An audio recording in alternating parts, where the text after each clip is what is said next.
cambiamos algunas cosas en el penal. Evidentemente los presos en Costa Rica tienen mucho más derechos que en El Salvador. Eso es una cuestión de cada sistema, de cada país. Pero yo le decía una curiosidad al presidente, y se lo decía también al ministro de Justicia, al ministro de Seguridad. El salario mínimo en Costa Rica es aproximadamente $700. Ese es el salario mínimo. Casi el doble que el de El Salvador. Eso demuestra que ustedes están mucho mejor que nosotros en muchas cosas. Pero aún así hagamos una matemática, le decía yo al presidente, le decía, bueno, si son $700 por salario, y digamos que hay un salario, con la suerte de trabajar en el sector formal, con la suerte de tener un empleo, con la suerte de que no tener una familia numerosa y que tal vez es papá, mamá y 2 hijos con un ingreso, entonces son $700 entre 4 personas.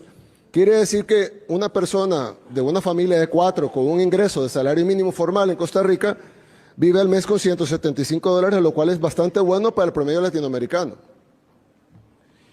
Eso por 12 meses son $2.100.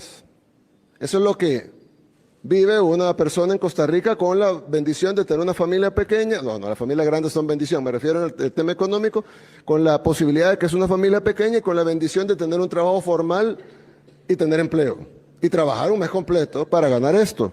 En el año, un costarricense vive con de ellos vive con $2.100. Entonces yo le decía al presidente de que sería inmoral, antiético y carente de toda justicia que un preso viva con más.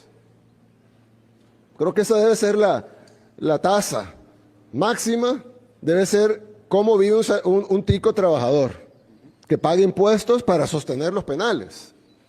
Porque si un tico está trabajando toda la semana y recibe un cheque, paga impuestos no solo en su salario en sí, que paga seguro social, etcétera, sino que además tiene que pagar impuestos al comprar, IVA, etcétera, y tiene que vivir con esa cantidad, que es buena comparada al resto de Latinoamérica, pero no puede un preso tener un gasto mayor de $2.100, porque sería prácticamente un robo al trabajador tico para sostener a un criminal. Entonces, ya no es ahí viene el tema de los derechos humanos, de los que yo siempre digo. Porque el criminal tiene derecho, ¿no? Hay que darle comida, hay que darle salud, hay que darle un lugar donde dormir, un lugar donde vivir, hay que cuidarlo, etcétera. Pero no más que al trabajador que probablemente además ha sido víctima del que está preso. Entonces, el sistema penal no puede costar más de $2.100 por preso. Sería inmoral. Y entiendo que cuesta más de $2.100 por preso. Más de $12.000 por preso por año. Usted está diciendo 2.600. 2.100. 2.100. En términos prácticos, nosotros estamos gastando $1.200 aproximadamente al tipo de cambio del día de hoy por mes por preso, costo operativo. Sí, en lugar de 2.100 por año. En otras palabras, están gastando casi 2 salarios mínimos por reo. Es una injusticia para los costarricenses de bien, que son los que nos están viendo ahorita. Entonces, definitivamente hay que hacer, nosotros, de nuevo, con la humildad del caso, porque muchísimas cosas, bueno, ya incluso hablamos con el presidente de algunas cosas que vamos a hacer, que hemos venido a aprender. Pero si en algo podemos ayudar es que el sistema penal debe reformarse. Y si es importante, creeríamos nosotros, desde nuestro punto de vista, que el sistema penal debe ser completamente controlado por el gobierno. El sistema judicial decide si la persona es inocente o culpable. Eso sí es en todos lados. Pero ya una vez declarado culpable, ya una vez sentenciado a una pena, debe ser el gobierno que debe de administrar esa pena. Entiendo que aquí hay una especie de suprapoder sobre las penas, el cual pues bota toda la estructura. No se puede planificar si mañana me van a decir que tengo que cambiar esto por lo otro, o que si alguien tiene derecho a tener internet, o tener televisión, o tener tantas visitas íntimas al mes, o tanta cantidad de comida, o tanto tipo de comida.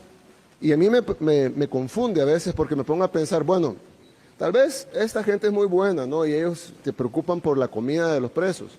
Y está bien, creo yo, que alguien tenga ese corazón y que a pesar de que sea un criminal, que ha asesinado y que ha violado y que ha robado y que ha asaltado y que ha sido violento, etcétera, pero bueno, vamos a tener humanidad, ¿no? Y vamos a pensar en su comida.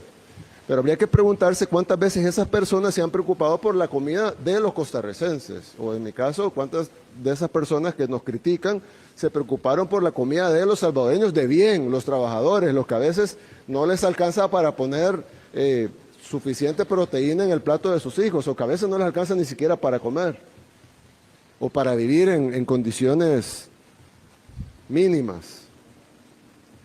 Entonces, nosotros sí creemos que el control de las cárceles es vital. Incluso nosotros, antes de iniciar nuestra guerra contra las pandillas, que inició en el año 2022, ya desde el año 2019 iniciamos controlando las cárceles.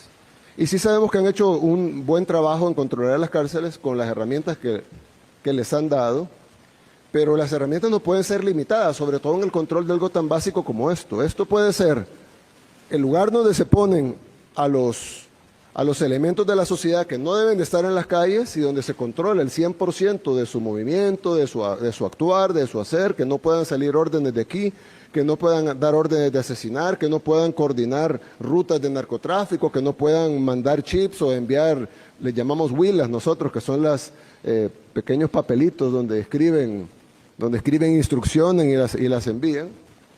O va a ser ese lugar donde se controla, o se van a convertir en cuarteles del crimen, como eran en El Salvador, en donde hasta transmitían por YouTube sus fiestas con prostitutas, con drogas, con luces de discoteca, dentro de los centros penales, y luego las transmitían en YouTube. Y cualquiera puede buscar en YouTube los videos, y ahí va a haber videos del 2012, 2011, 2013 en YouTube de El Salvador, donde están bailando ahí las prostitutas en el centro penal, tienen striptease y todo.